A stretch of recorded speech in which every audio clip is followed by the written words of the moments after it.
ఖచ్చితంగా కేసీఆర్ సార్ మళ్ళీ వస్తేనే మళ్ళీ రామరాజ్యం ఉంటుంది సార్. ఖచ్చితంగా కేసీఆర్ సార్ రావాలి ఈసారి. అంతకంటే ముందు ఇప్పుడు జూబ్లీస్ లో సునీతమ్మ అత్యధిక మెజార్టీతో గెలిపియాలి ఖచ్చితంగా. అవి తొలిమెట్టు. పొలం బంగారం అన్నారు, అవి లేవు. 2500 అవి లేవు. 500కి సిలిండర్ అది లేదు, ఏది లేదు. మాటలు చెప్తున్నాడు అంతే. మాటలు కోటలు అవుతున్నాయి, పని మాత్రం అక్కడే ఉంది. అదే ఇప్పుడు 6 గ్యారెంటీలు అందులో ఒక్కటి కూడా రాలేదా నీకు మీ ఇంట్లోకి? ఏమున్నా సార్ ఏం రాలేదు నాకు ఇప్పటి వరకు అయితే. ఏం రాలేదు మీ ఇంట్లో కానీ మీ ఇంట్లో కానీ ఏం రాలేదు.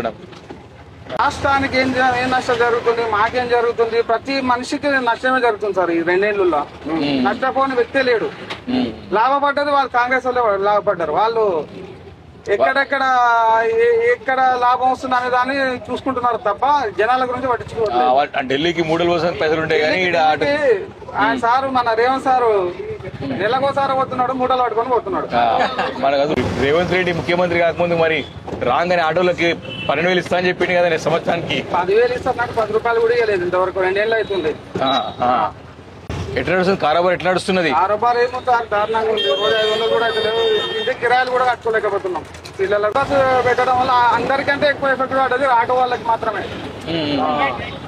ఆయన ఆధ్వర్యంలో ఖచ్చితంగా మేము జూబ్లీ